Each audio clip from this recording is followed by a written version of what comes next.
പരീക്ഷണങ്ങൾ അനവധി വരും. പഠിക്കുന്ന കുഞ്ഞുങ്ങൾക്ക് വർഷാവസാനം പ്രധാനപ്പെട്ട ഒരു പരീക്ഷയുണ്ട്. ആ പരീക്ഷയിൽ അവരെഴുതുന്നതനുസരിച്ചാണ് അവരുടെ വിജയം സുനിശ്ചിതമാകുന്നത്. പഠിക്കാതെ നടക്കുന്ന ഒരു കുഞ്ഞിന് ഉന്നത വിജയം കരസ്ഥമാക്കാൻ കഴിയുകയില്ല.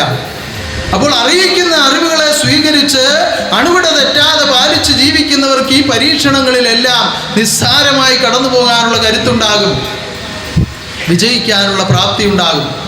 എങ്ങനെയാണത് ഉണ്ടാകുന്നത്? അറിവ് കർമ്മത്തിലൂടെ മനഃശക്തിയായി അകതാരിൽ തെളിയിക്കപ്പെടുമ്പോഴാണ് ശക്തി വർദ്ധിക്കുന്നത്. ആ ശക്തിയാണ് ലോകജീവിതത്തെ ജയിക്കുവാനുള്ള പ്രാപ്തി ഉണ്ടാക്കി തരുന്നത്. ആ വിധത്തിൽ സമ്പൂർണമായ ജ്ഞാനവൈരാഗ്യത്തോടുകൂടി പരസ്പരം ദുഷിക്കാനും നിന്ദിക്കാനും ശത്രുത പുലർത്താനുമുള്ളതല്ല.